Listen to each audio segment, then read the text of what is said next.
Un joven tiene el mundo al alcance de sus manos, hasta que una tragedia cambia todo. Hasta hoy me persigue. Su muerte lleva a preguntas inquietantes. Sí, creo que se trata de suicidio. Jamás. Obviamente fue un homicidio. Entonces, ¿por qué las autoridades no están convencidas?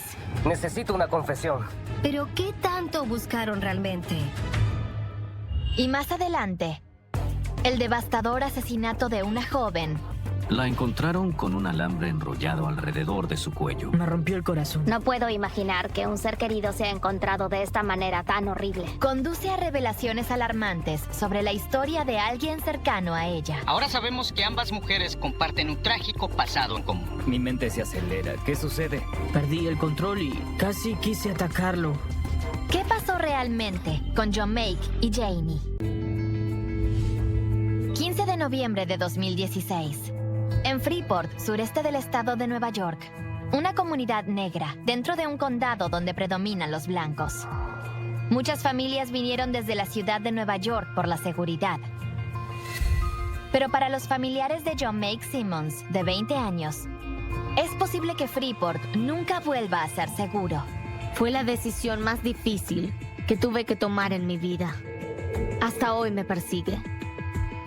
Hay muchas versiones sobre lo que sucedió y quiénes estaban en esa habitación. La madre deseaba la verdad y se mantuvo al tanto de todo.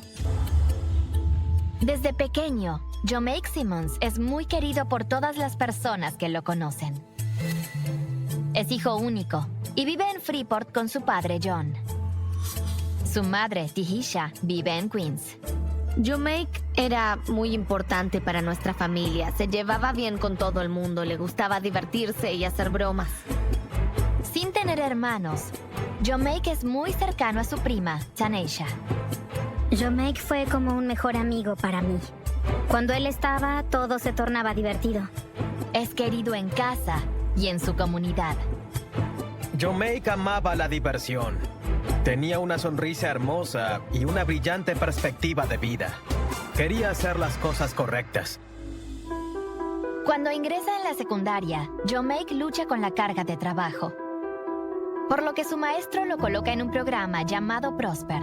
Siento que soy un universitario cuando voy a Prosper, porque puedo conocer a los demás estudiantes y ni siquiera estoy en la universidad todavía.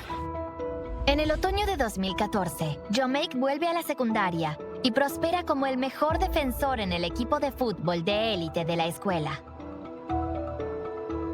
Mi hijo fue el capitán del equipo de fútbol durante su último año.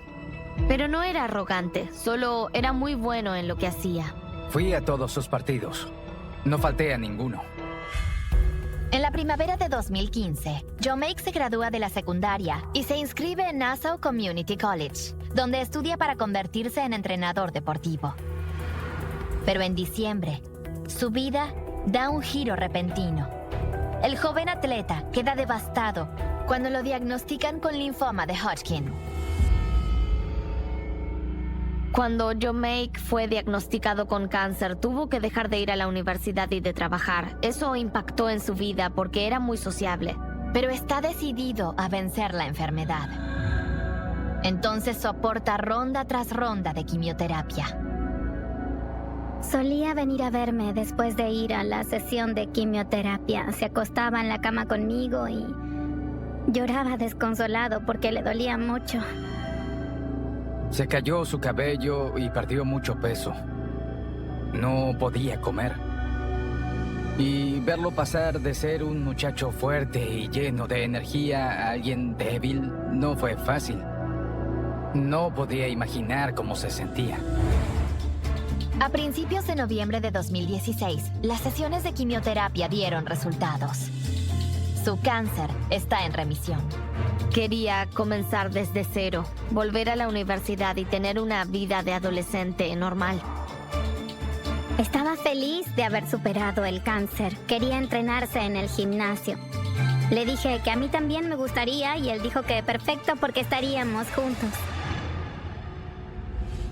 Luego, en la mañana del 15 de noviembre, Jo'Make llama a su prima, Tanisha, y le dice que irá a casa de su abuela y que luego la visitará a ella. tenía que llevarle algo a mi abuela. Entonces ella lo llamó una y otra vez, pero él no respondía. Luego le dejó un mensaje preguntando por qué no contestaba y dónde estaba. De lo que la familia no tiene la menor idea es que Jomake está en otra casa de Freeport, no muy lejos de donde vive, con una herida de bala en la cabeza.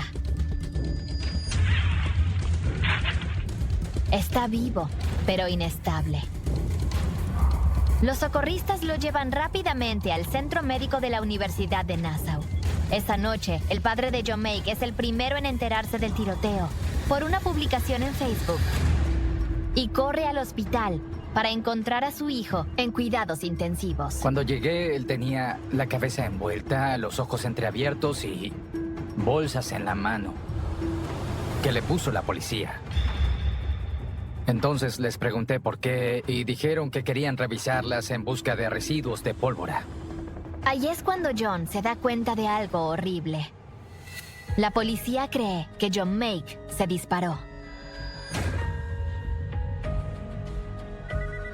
Llamé a su madre. Le dije que le dispararon a Jomake y que pensaban que era un suicidio.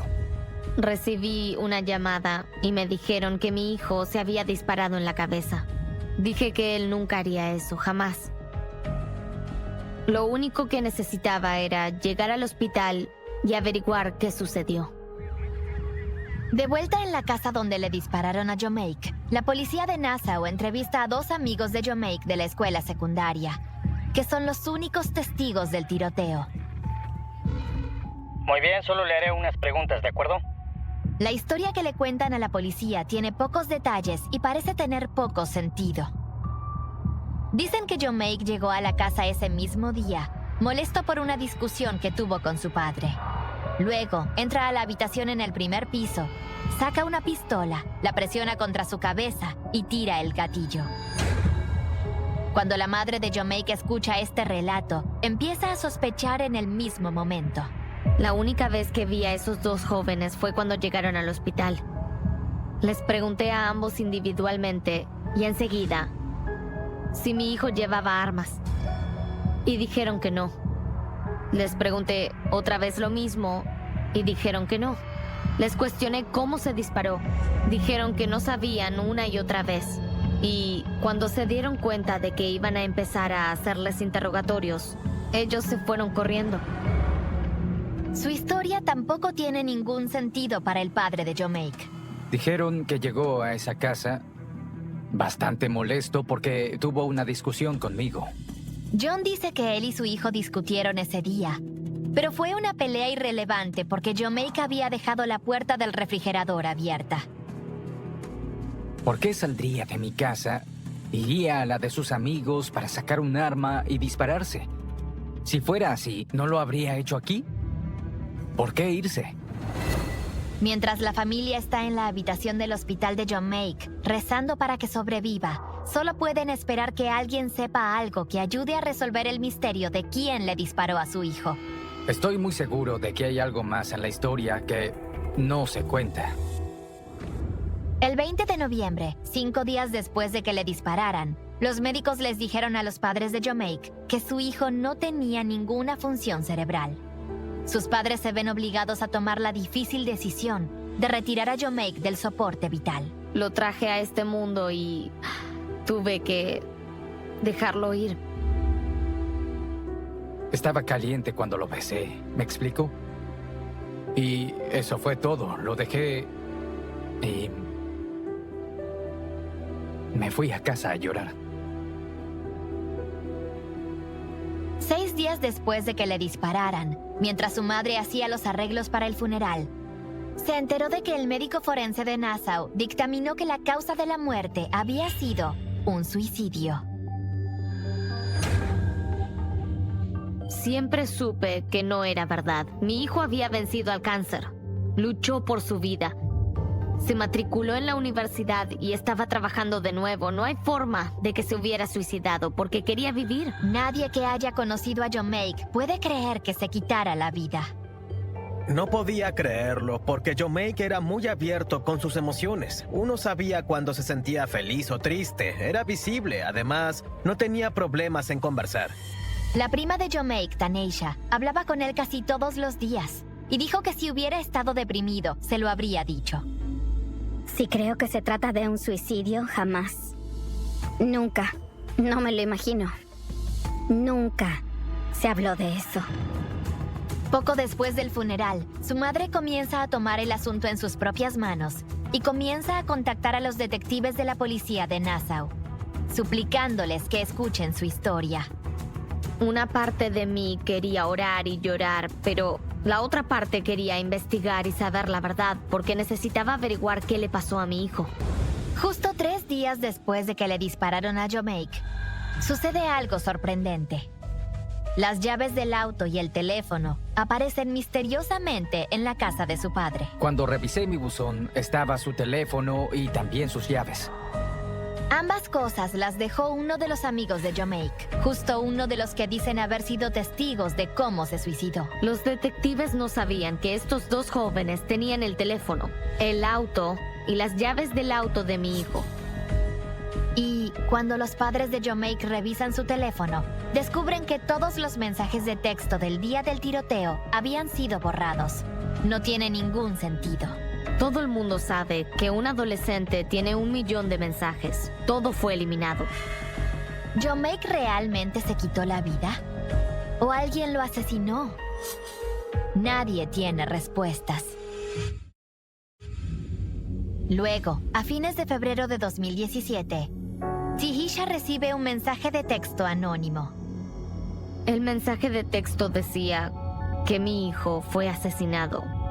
En la casa del amigo, la persona que le disparó huyó y luego regresó. Hasta entonces no llamaron a la policía.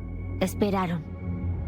Tahisha tiene esperanza de que esta nueva información obligue a los investigadores a analizar de nuevo la causa de la muerte y llama al detective a cargo del caso. Me dijo que no era posible porque no tenían los recursos para investigar algo así. Pasan meses y aún no hay novedades en el caso, pero Tahisha no se rinde. Su persistencia parece finalmente dar frutos cuando la convocan a una reunión con un fiscal adjunto de Nassau. Estaba emocionada, pensaba que tendrían alguna novedad y que iban a ayudarme. Pero el asistente del fiscal de distrito establece una norma aparentemente inalcanzable para tomar medidas en el caso. La única forma en que podríamos presentar un caso es si alguien se comunica con nosotros y confiesa el crimen con todos los detalles posibles. No hay suficiente evidencia circunstancial. No tenemos ninguna evidencia para presentar un caso. Hace falta una confesión. Y por supuesto filmada. Salí de la reunión con la noticia de que el caso estaba cerrado. Y si obtienen alguna información o si alguien confiesa el crimen, vuelven a abrirlo. Tahisha comienza a desesperarse. Pero un tiempo después, recibe una llamada de un ex detective de homicidios de la policía de Nueva York, llamado Edward Dowd, que se especializa en la investigación de las condenas erróneas. Él y su equipo están interesados en el caso de Jomake. Se reunieron conmigo, me escucharon y anotaron todo. Dijeron que era un caso viable, que podían trabajar en él y que podían ayudarme. Dowd acepta el caso de forma gratuita y comienza a revisar el informe policial de manera minuciosa, y enseguida encontró varias fallas. Su auto estaba en la escena y nunca lo revisaron. Luego, Dowd visita el vecindario de Freeport, donde le dispararon a Jomake, y comienza a hablar con los vecinos, quienes dicen que los detectives nunca los interrogaron después del tiroteo. La versión que contaron los 2 posibles dueños de la casa es lo más alejado de la realidad que se pueda escuchar. Lo que había que hacer era hablar con todos los que rodeaban a Jomake Simmons para descubrir quién era realmente, a qué se dedicaba y por qué estaba en esta casa en particular. El equipo de Eddie Doe fue capaz de hacer todo eso, juntó toda la información y me dio la perspectiva de la vida de Jomake Simmons antes de que ocurriera su asesinato. Dowd también examina las fotos de la escena y descubre evidencia de un altercado. que ni siquiera se menciona en el informe del caso. Nadie ha explicado el daño a la pared. Parece que le dieron un empujón y la hundieron. La salpicadura de sangre está justo arriba. Es muy consistente con algún tipo de pelea que haya ocurrido al lado de la puerta del armario. ¿Cómo ocurrió el daño a la pared? ¿Hubo una pelea? La policía entrevistó a los testigos solo una vez, justo después del tiroteo. Y luego nunca más. Nadie cuestionó la versión que dijeron los testigos sobre qué sucedió en esa habitación y la evidencia que muestra que hubo una pelea. Mi hijo era un joven negro en Estados Unidos. Eso, aunado a un trabajo policial de mala calidad y perezoso, concluyó que era un suicidio. Era mucho trabajo tener que ir de puerta en puerta para interrogar a la gente. La madre de Jomake se siente cada vez más frustrada, ya que los investigadores privados continúan validando sus sospechas. El 17 de noviembre de 2017, casi un año después de la muerte de su hijo, los medios retoman la creciente polémica. La policía de Nassau dice que los detectives de homicidios hicieron una investigación exhaustiva sobre la muerte del joven y no encontraron nada sospechoso. Pero, ¿qué tanto buscaron realmente? ¿Tiene Edward Dowd pruebas suficientes para convencer a la policía de Nassau de reabrir el caso? Una vez que el gobierno dé el veredicto, debatirán con cualquiera. En enero de 2019, Dowd contrata a uno de los patólogos forenses independientes más respetados del país, el Dr. Jonathan Arden. Me contactaron porque había muchas preguntas acerca de si se había disparado a sí mismo o si le había disparado a otra persona. Después de estudiar cuidadosamente el informe de la autopsia del médico forense de Nassau, enseguida el Dr. Arden concluye que algo anda mal. La entrada del cabello era en el lado derecho de la frente. Es un lugar inusual para una herida de bala autoinfligida.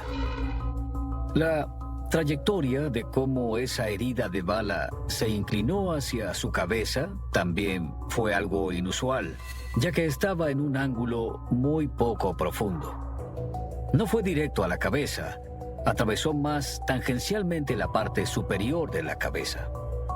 Pero aún más irrefutable es la falta de pólvora en la propia herida. Esto es muy importante porque las heridas de bala autoinfligidas son casi siempre las que llamamos heridas de contacto. La boca del arma está en contacto con la superficie de la piel. Entonces, cuando una persona se dispara a sí misma, se pone el arma en la cabeza, tocándose, y luego dispara el arma.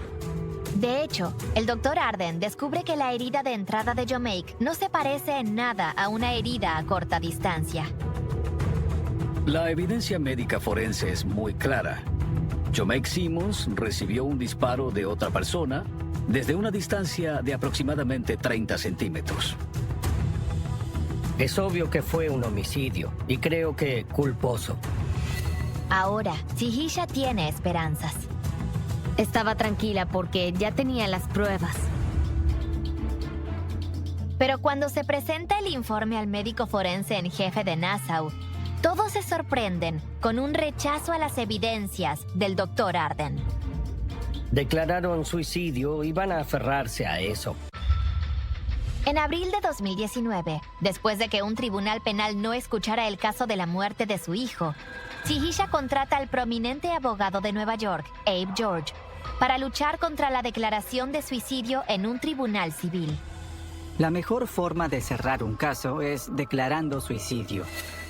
El 19 de julio, presenta una demanda que obliga a la Corte Suprema del Estado a revisar la decisión del médico forense de Nassau de clasificar la muerte de Jomake como un suicidio. Lo que hicimos fue presentar una declaración jurada del Dr. Arden que demostraba la ciencia detrás y que esta decisión era arbitraria y caprichosa, o que iba en contra de la evidencia de la ciencia involucrada. Contra todo pronóstico, en marzo de 2020, ambas partes llegan a un acuerdo para cambiar la forma de muerte de suicidio a indeterminada. Tener este cambio de suicidio a indeterminado fue una gran victoria. Esto no ocurre siempre.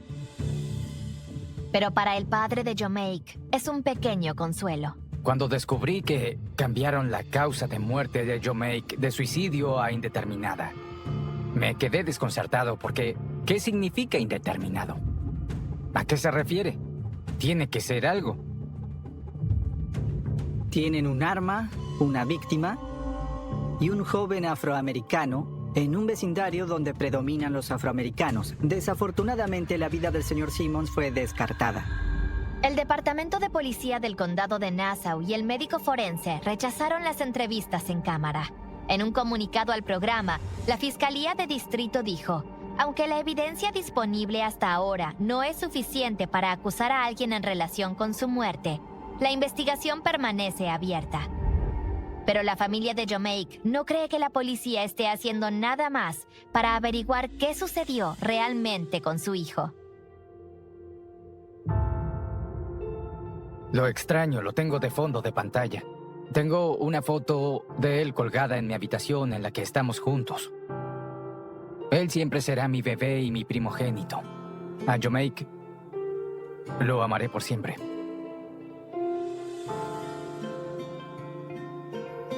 Este es mi tatuaje de Jomeik. Me lo hice un mes después de su asesinato.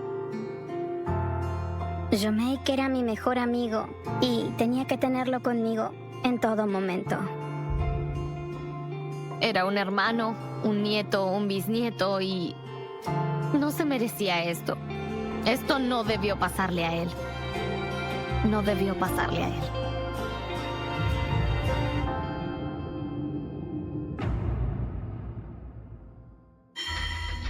Una familia en duelo da un paso más para intentar conseguir justicia para una mujer de Cleveland que fue hallada muerta en Abilene en abril.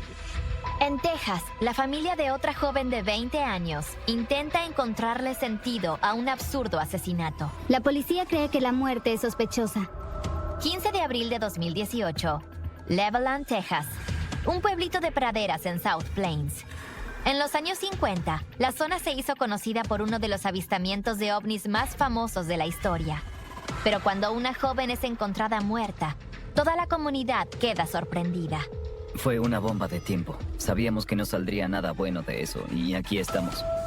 No puedo imaginar que un ser querido desaparezca y que encuentren su cuerpo de esa manera tan espantosa. Es desgarrador. Janie Quinn, una veinteañera de Nueva Jersey, tiene una personalidad alegre y muy risueña. Hasta que cumplió sus 20 años, uno de sus personajes favoritos fue Bob Esponja. Sí, era una niña. Su personalidad juguetona impresiona a todos. El día de la madre, Janie quiso probar un nuevo estilo de pintura y le regaló a mi madre un cuadro de puntillismo. A Janie le encantaba dibujar cualquier cosa que se imaginen y tomar fotografías. Pero nadie la admira más que su propio hermano pequeño. Janie era una gran hermana mayor. Como su hermanito, yo siempre seguía sus pasos, así que si ella se metía en problemas, era muy probable que yo también hiciera lo mismo. Pero los padres de Janie tienen un matrimonio difícil y después de divorciarse de su madre, su padre obtiene la custodia total de Janie y su hermano. En busca de un nuevo comienzo, su padre los traslada de Nueva Jersey a Florida. Los tres eran muy unidos. Se cuidaban unos a otros. Luego, el 16 de febrero de 2016, Janie y su hermano descubren algo terrible. Me desperté porque mi hermana Janie estaba gritando "papá, papá", así que me levanté de la cama de un salto y corrí hasta su cama y lo encontré totalmente ido. Enseguida agarré el teléfono y llamé a emergencias. Janie solo decía: está muerto, él está muerto. Para los niños, la muerte de su padre es repentina y traumática. Después del funeral en Nueva Jersey, Janie le dice a su tío que ella y su hermano quieren mudarse a Cleveland, Texas, para estar con su madre. Janie y mi madre no tenían una buena relación. De 7 días, discutían 5 y solo 2 días estaban bien. Les dijimos tanto a Janie como a Bobby que si las cosas no funcionaban en Texas, buscaríamos la forma de que con nosotros sí funcionaran. Janie y su hermano se mudan al otro lado del país para comenzar una nueva vida con su mamá. Luego, Janie invita a su novio de Florida a vivir con ellos en Leveland. Janie me compró un pasaje a Texas con dinero que ella había ahorrado trabajando en la tienda de su mamá. Pero cuando llega, Andre nota enseguida un cambio en su novia. Cambió su personalidad, estaba mucho más callada. Creció sin tener mucha gente en su vida y su padre y su hermano eran las únicas dos personas que tenía. Su tío John también vio un cambio en Janie después del fallecimiento de su padre. Diría que fue un cambio radical. No era tan extrovertida, estaba pegada a su teléfono y se quedaba mucho más tiempo en el sofá sin muchas ganas de interactuar. Otra señal de alerta. Un hombre se convirtió en un visitante frecuente en la casa de la madre de Janie. Me contó mucho sobre él antes de ir a su casa. Estaba muy emocionada de que lo conociera. Es un personaje de aspecto muy raro. El hombre, Ricky Don Henderson, adora a Janie y su familia. Ricky Don hizo un gran esfuerzo para ganarse mi confianza. Era nuevo en Texas. No llevé muchas cosas conmigo porque no cabían en mi equipaje. Así que hubo momentos en los que aparecía en la casa y me llevaba ropa. También me llevó a comprar comida sin hacer preguntas. Una vez que Ricky Don entró en juego, al principio todo estaba bien. Pero después de eso, comencé a darme cuenta de que algo más pasaba. Andre se siente cada vez más incómodo con la relación que tiene Janie con Ricky. Tenía un apodo para Janie, la llamaba Penny. Para mí, ella era muy vulnerable y él se aprovechó de eso para conquistarla y demostrarle que podía darle todo lo que necesitara. Ella llamaba a Ricky Don Henderson todas las noches antes de acostarse y hablaba con él justo antes de dormir. Cuando le preguntaba qué era lo que estaba pasando, ella me decía: pensarás que soy muy rara si te dijera todo lo que está pasando con él. En febrero de 2018, el tío de Janie recibe una noticia que lo deja estupefacto. Janie comenzó a salir con Ricky. Mi esposa me dice que él tenía 57 años. ¿Quién era ese tipo y qué quería? ¿Qué hace un hombre de 57 con alguien de 20? ¿O qué hace una niña de 20 con uno de 57? Y cuando John busca a Ricky por internet, sus peores temores se confirman. Hice una verificación de antecedentes sobre su pasado criminal y variaba desde delitos menores hasta delitos muy graves como cargos de robo y muchos otros relacionados con las drogas. Consumido por la preocupación por su sobrina, John llama a Janie y se ofrece a llevarla de regreso a Nueva Jersey para que viva con él. Pero no obtiene la respuesta que espera. Se pone a la defensiva y dice que tiene 20 años y que puede hacer lo que quiera. En ese punto nos damos cuenta de que el impacto de la pérdida de su padre fue mucho más profundo de lo que creíamos. Un mes después, el 15 de abril, John le envía a Janie un mensaje de texto con detalles de unas vacaciones que está planeando para ella y su hermano. Pero Janie no responde. Más tarde esa noche, John por fin recibe una llamada de Texas. Y es el departamento de policía de Leveland, que me dicen que mi sobrina no aparece. La policía le dice que Janie se fue con Ricky esa mañana, pero no la han visto desde entonces. John comienza a entrar en pánico. Eso era lo que temíamos. Y aquí estamos, está sucediendo. Les dije, sé quién es ese tipo, y respondieron que también estaban conscientes de quién era él. Aparentemente, Ricky Don Henderson no solo era un delincuente convicto, sino que también tenía una reputación algo notoria. Así que, cuando Janie desapareció, la gente temía lo peor. Su hermano Robert la había visto partir con su novio, Ricky Don Henderson, esa mañana. Janie dijo: vamos a Brady Lake a buscar madera. No pensé nada malo. Unas horas más tarde, mi madre recibe un mensaje de Ricky Don Henderson que dice: Janie desapareció. Ricky afirma que él y Janie discutieron en la ciudad de Abilene y que Janie tomó su camioneta y se fue sin él. Ricky dijo que regresó tomando aventones. Apenas supimos que él estaba de regreso en Leveland y que ella no, supimos que algo estaba mal. Robert y su madre corrieron a la comisaría del condado de Hackley para presentar un informe de persona desaparecida. La primera noche que se perdió, me dije a mí mismo que ella volvería. Esperaba que, si había tomado la camioneta y había escapado, tuviese un momento de claridad y cayera en cuenta de que no tenía a dónde ir y que no era correcto lo que estaba haciendo. Mientras que la policía enseguida comienza a buscar a Janie, su tío John está a 3.200 kilómetros en Nueva Jersey esperando noticias. Tenía esperanzas porque ahora había una camioneta involucrada, así que solo debían localizar la camioneta. Pero a John le preocupa que el último hombre que vio a Janie con vida ahora también esté ayudando en la búsqueda para encontrarla.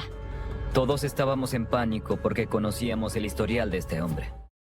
Mientras los detectives investigan la desaparición de Janie, se encuentran con algo aterrador del pasado de Ricky Dawn Henderson. No se llegó a hablar mucho de la desaparición de Stephanie Meeks, que ocurrió a principios de los 90 hasta ahora. Stephanie Meeks desapareció en noviembre de 1993. No se informó su desaparición de inmediato, pero estaba casada con Ricky Dawn Henderson.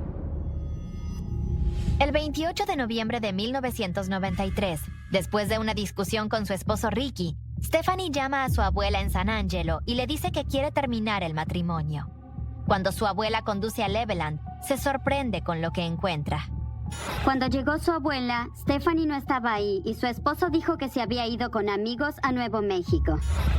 Pero si Stephanie se fue con amigos a Nuevo México, como alega Ricky, ¿por qué habría dejado en casa sus pertenencias, incluido su bolso y su único par de zapatos? Semanas después, su abuela recibe una carta firmada de Stephanie que dice que está a salvo en Hobbs, Nuevo México. Pero su abuela comienza a sospechar cuando se da cuenta de que la carta tiene un sello de Texas. Se pone en contacto con las autoridades para presentar un informe de persona desaparecida. La policía registró la propiedad de Henderson en busca de evidencia. Incluso llevó perros para registrar los campos, pero no encontraron nada. Los investigadores interrogaron a las personas que Ricky Dawn Henderson sugirió que llevaron a Stephanie a Hobbs. Le dijeron a la policía que en ningún momento la habían recogido. Pasan 10 años. Luego, en octubre de 2004, surgen nuevas pruebas. La policía envía una muestra de cabello de uno de los familiares de Stephanie para una prueba de ADN.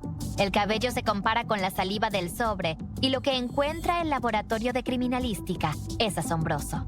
La policía ahora sabe que quien envió esa carta era un hombre, no una mujer, lo que por supuesto no le agradó al esposo. Pero la policía no nombra a Ricky Dawn Henderson como sospechoso, ni lo acusa en el caso de Stephanie.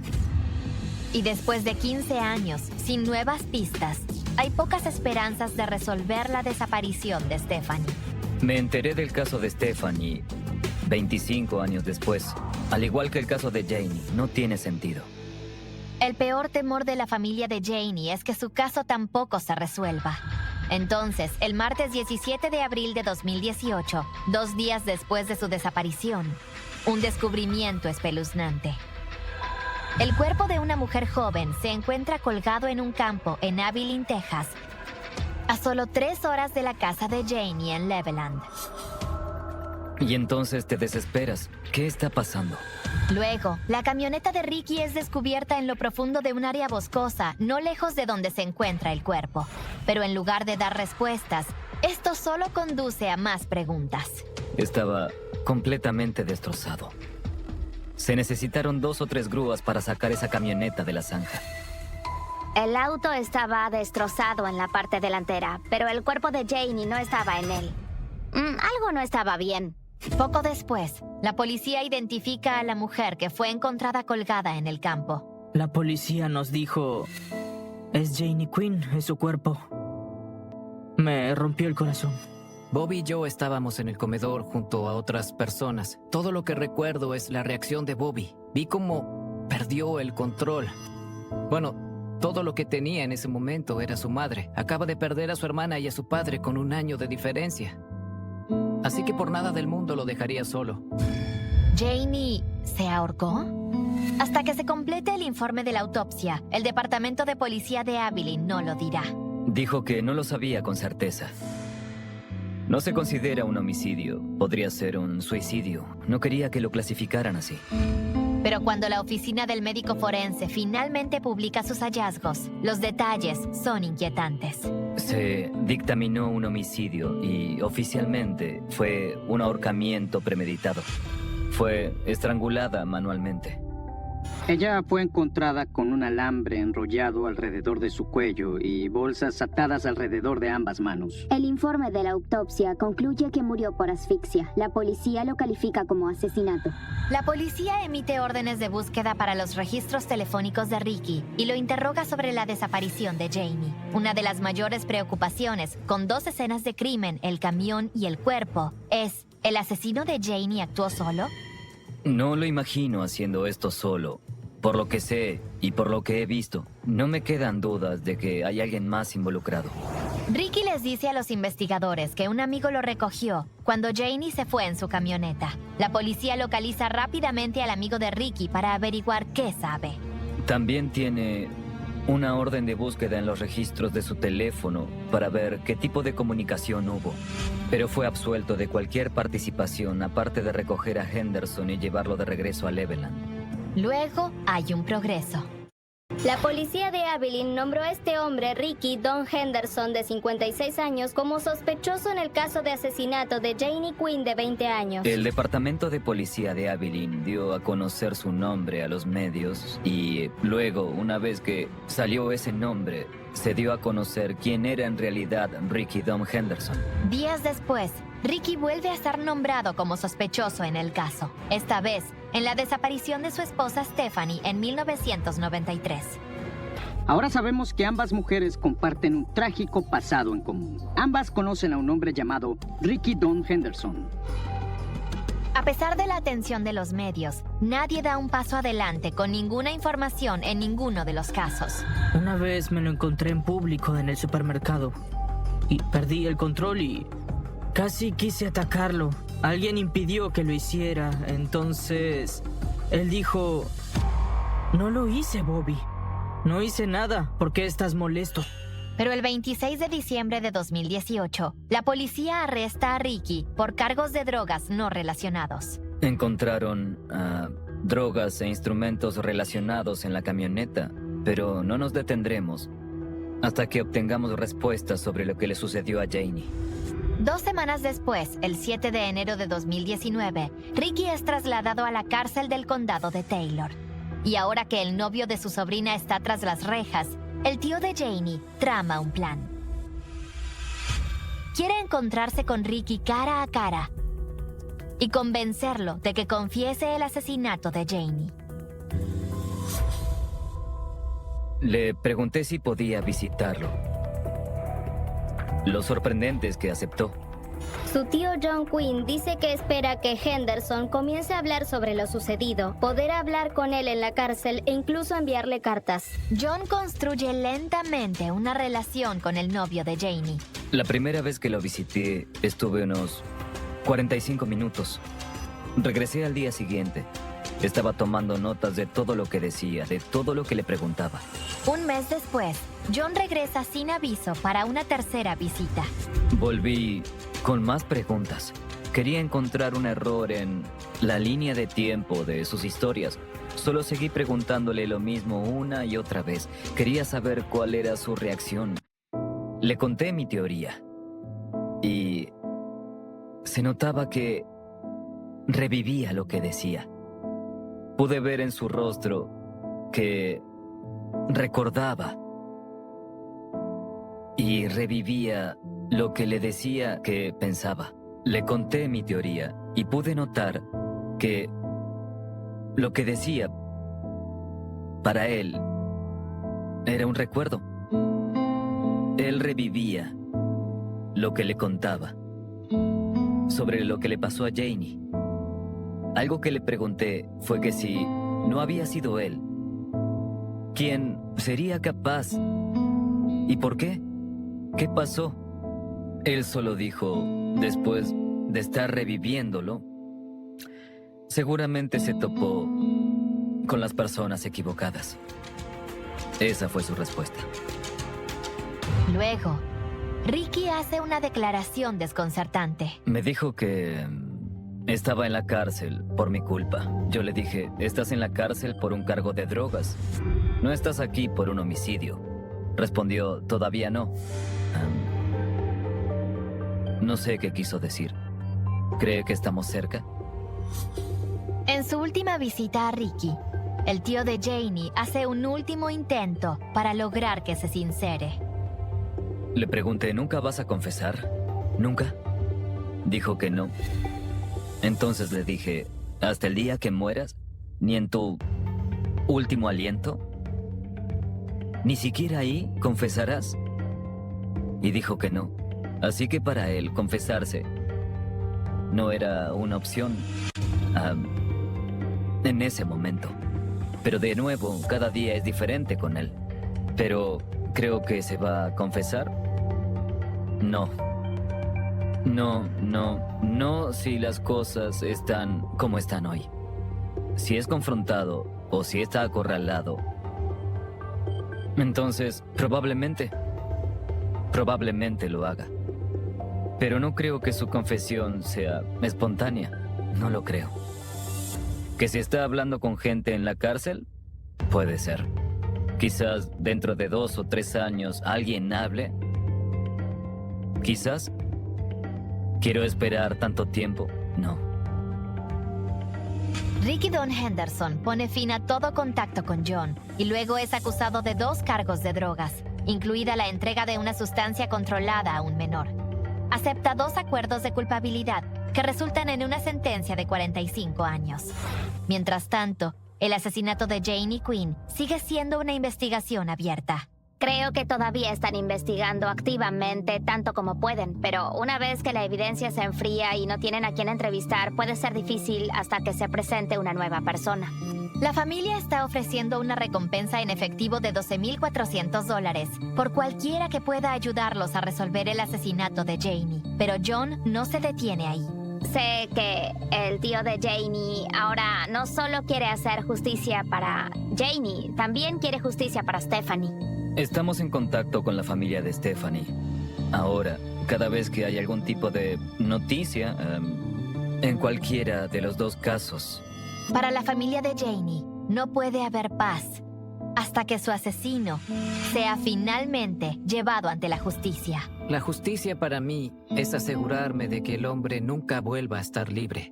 Espero que incluya cargos por Stephanie y Janie. Pero si no es así, estaría bien que no volviera a ver la libertad nunca más, para que no pueda lastimar a nadie más. Extraño todo de Janie, su risa, su personalidad. Pasábamos todo el tiempo juntos como mejores amigos, hermanos, con chistes internos. Extraño todo eso. Y no pasa un día en el que no piense en ella. Siempre lo he dicho desde el principio. Y esto va a pasar. Es solo cuestión de tiempo. Va a suceder, porque no voy a parar. Así que va a suceder. Doblado al español en BSI Ibiza.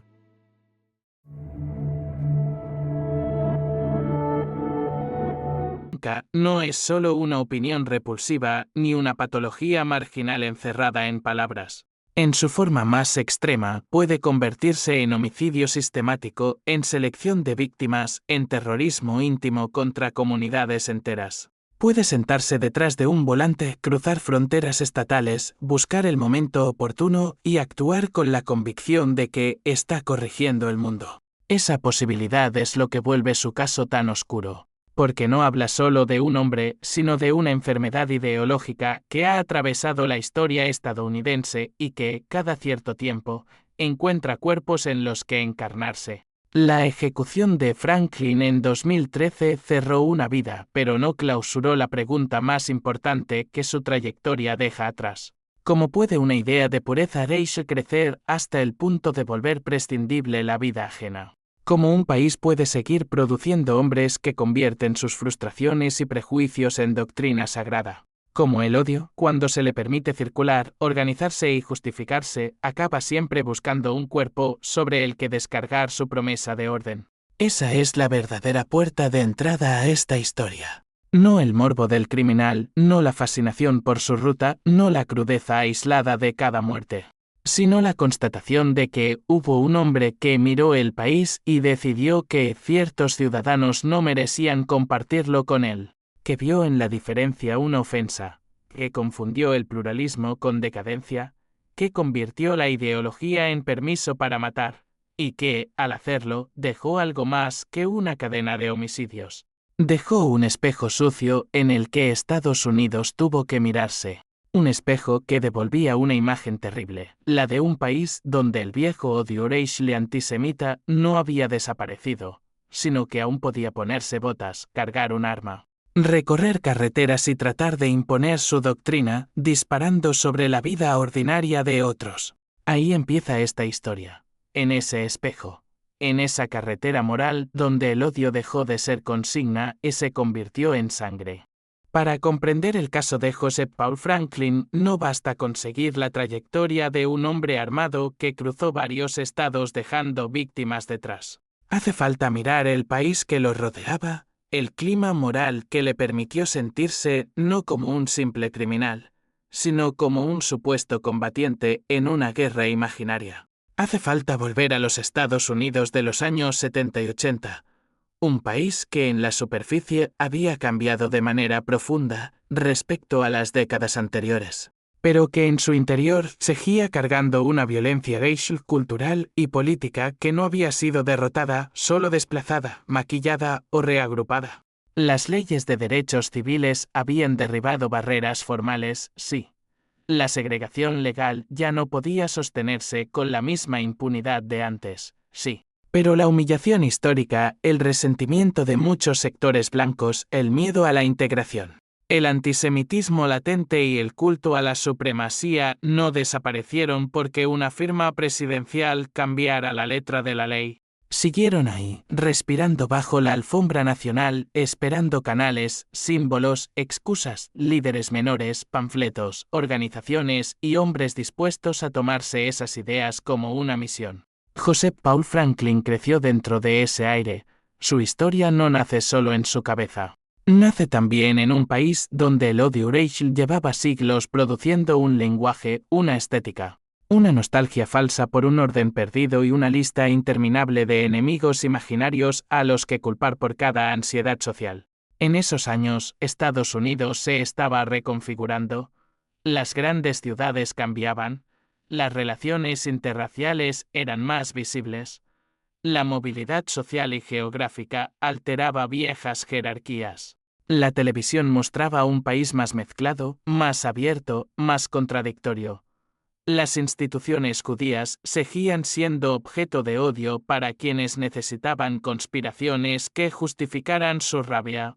El movimiento por los derechos civiles había abierto puertas, pero también había despertado una reacción furiosa en quienes sentían que el país les estaba siendo arrebatado. Esa sensación de pérdida, tan explotada por ideologías extremistas, era uno de los combustibles del momento. Muchos hombres blancos, sobre todo en ciertos entornos resentidos, veían el avance de la igualdad no como una corrección histórica, sino como una humillación personal.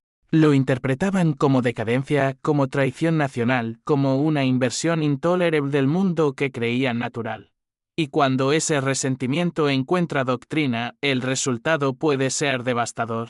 El contexto de esta historia está hecho precisamente de esa mezcla, cambios reales en la sociedad y una contrarreacción paranoica que no podía aceptar el país tal como era. El supremacismo blanco, en ese periodo, no era una reliquia folclórica del pasado. Seguía circulando en grupos organizados, en discursos religiosos deformados, en propaganda impresa, en rumores, en conversaciones privadas. En espacios donde la frustración personal se convertía en odio político. Había hombres que se alimentaban de esa literatura venenosa, que buscaban una explicación simple para un mundo complejo y la encontraban en la vieja mentira de la pureza racial. Había también una fascinación creciente por la idea de la guerra interna, de la nación supuestamente corrompida por negros, judíos, izquierdistas, parejas interraciales, inmigrantes, feministas y cualquier otro símbolo del cambio social. En ese universo mental, el enemigo no era un rival concreto, sino la propia diversidad. Y cuando la diversidad se vuelve intolerable para una mente fanatizada, cualquier esquina del país puede convertirse en un frente de batalla. Por eso el contexto de los crímenes de Franklin no es solo geográfico, sino ideológico. Se mueve entre carreteras y moteles, sí, pero también entre panfletos racistas, fantasías de pureza, delirios conspirativos y una tradición de odio que se transmitía como si fuera una verdad prohibida. Los años 70, además, fueron una década de fractura y agotamiento en la cultura estadounidense. La guerra de Vietnam había dejado una sensación de desorientación nacional. Los asesinatos políticos de la década anterior habían erosionado la confianza pública. Las ciudades sufrían tensiones raciales, crisis económicas, desempleo, cambios demográficos y temores amplificados por los medios. En ese caldo de inseguridad, muchos estadounidenses comunes intentaban simplemente construir una vida estable, pero para los fanáticos, el desorden de la época se convertía en prueba de una teoría. Necesitaban culpables visibles. Necesitaban simplificar la complejidad histórica en una narrativa de invasión y decadencia. Los grupos extremistas ofrecían exactamente eso. Les decían a los hombres resentidos que no eran fracasados ni débiles, sino víctimas de una conspiración. Les prometían devolverles dignidad a través del odio. Les ofrecían enemigos con rostro, personas negras, personas judías, parejas mestizas, cualquiera que encarnara el mundo nuevo que ellos no podían soportar. Joseph Paul Franklin no inventó esa doctrina, la absorbió.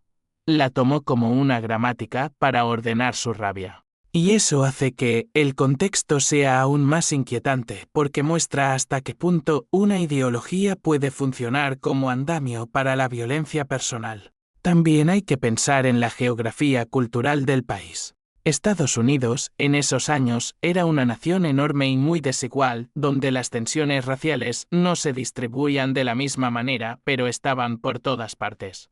En el sur, el legado de la segregación todavía pesaba con una fuerza aplastante. En el Medio Oeste y en otras zonas, la mezcla de resentimiento económico, aislamiento y tradición blanca también podía alimentar radicalización. Las grandes ciudades ofrecían visibilidad a la integración y, al mismo tiempo, funcionaban como pantallas sobre las que muchos extremistas proyectaban su miedo. Las carreteras interestatales, por su parte, daban movilidad a esa violencia. Un fanático no tenía que quedar atado a una comunidad concreta. Podía desplazarse, podía escoger, podía desaparecer de una ciudad y reaparecer en otra. Esa movilidad es central para entender el caso. No se trata de un asesino encerrado en un territorio limitado, sino de alguien que percibe el país entero como un espacio disponible para ejecutar una doctrina. Eso cambia la textura del miedo. Las víctimas no pertenecen a una sola comunidad sitiada. Pertenecen a un país donde el odio puede desplazarse y, por eso mismo, parecer más difícil de contener. A finales de los 70 y principios de los 80, la extrema derecha violenta no tenía la visibilidad masiva que adquiriría en ciertos momentos posteriores, pero sí existía como imaginario, como submundo ideológico. Había líderes menores, publicaciones marginales, grupos semiclandestinos, iglesias deformadas por el racismo teológico, teorías conspirativas centradas en los judíos, fantasías sobre el mestizaje como destrucción nacional y una constante glorificación de la violencia como método de restauración. Esa palabra, restauración, es importante, porque los supremacistas rara vez admiten que quieren destruir. Prefieren creer que van a restaurar algo, restaurar pureza, restaurar orden, restaurar jerarquía, restaurar un país que en realidad nunca existió salvo en la nostalgia mentirosa de quienes se sentían cómodos en la desigualdad. Esa idea de restauración convierte el crimen en una especie de deber histórico. Y ahí es donde el contexto se vuelve especialmente peligroso. Porque un hombre que ya arrastra rencor, obsesión y violencia encuentra en esa retórica una coartada moral. Ya no mata solo porque odia. Mata porque cree corregir el mundo. El antisemitismo, en este paisaje, cumplía una función decisiva, ofrecía un cerebro imaginario a la conspiración. Si las personas negras representaban, para el racista clásico, la amenaza visible al orden de dominación racial, los judíos eran convertidos por la propaganda extremista en la mente oculta que lo dirigía todo. Era una vieja fantasía europea reciclada en clave estadounidense. Los judíos como responsables de la mezcla racial, de la decadencia cultural, de los medios, de la política, del cambio mismo. Esa lógica delirante era útil para hombres como Franklin porque unificaba su odio. Le daba una estructura total. Ya no estaba furioso solo con personas concretas o con ciertas imágenes del mundo moderno. Podía imaginar una guerra completa con enemigos visibles e invisibles, con traidores y símbolos, con objetivos que abarcaban tanto a individuos negros como a instituciones judías o parejas interraciales. Así, el odio dejaba de ser disperso y se convertía en sistema. Y un sistema de odio es mucho más persistente que una emoción aislada. La visibilidad creciente de las parejas interraciales en el espacio público también formaba parte de ese contexto. Para una parte del país, eran un signo más de apertura y de cambio social. Para los supremacistas, en cambio, eran una provocación viviente. No porque hicieran algo extraordinario, sino porque con su sola presencia negaban el principio central de la pureza racial. Una pareja caminando junta, cenando, riendo, besándose, ocupando un espacio ordinario, bastaba para desatar la furia de quienes habían construido su identidad sobre la separación. Eso vuelve particularmente importante la dimensión cotidiana de este contexto. El odio no estaba reaccionando a grandes actos políticos ni a batallas públicas permanentes. Reaccionaba a la vida normal, a la existencia compartida, al derecho elemental de personas distintas a amar sin permiso. Eso hace que el caso adquiera una cualidad terrorista en el sentido más profundo. No intenta castigar solo a una víctima. Intenta enseñar a otros que incluso lo cotidiano puede costarles la vida si contradice la doctrina fanática. En esa época también existía una relación compleja entre medios de comunicación, criminalidad y miedo social. El país estaba acostumbrándose a una cobertura más intensa de la violencia, pero no siempre a una comprensión profunda de sus causas estructurales. Muchos crímenes eran narrados como episodios individuales, no como síntomas de un tejido ideológico más amplio. Cuando una víctima negra o una pareja interracial era atacada, el foco podía quedarse en el hecho puntual sin interrogar de inmediato el aparato doctrinario que lo animaba. Y eso importa, porque cuando la sociedad trata el terrorismo racial como una suma de incidentes aislados, le quita nombre a la amenaza. Le impide ver que no se trata solo de hombres violentos, sino de una tradición nacional que sigue produciendo verdugos. En el caso de Franklin, esa miopía contribuía a la dificultad de comprender el verdadero alcance de lo que estaba ocurriendo. No era únicamente un hombre armado cometiendo homicidios, era un supremacista usando el crimen como instrumento político. El contexto legal y policial del país tampoco estaba perfectamente adaptado para entender ese tipo de trayectoria multijurisdiccional en toda su dimensión. Varios estados, distintas escenas, víctimas en lugares diferentes, motivaciones ideológicas que no siempre eran interpretadas con rapidez como parte de un patrón unificado. La dispersión geográfica del caso reflejaba también las limitaciones de una nación inmensa en la que la información, la coordinación y la lectura política del crimen podían avanzar con lentitud desigual. Un asesino móvil, impulsado por una doctrina, explotaba precisamente esa fragmentación.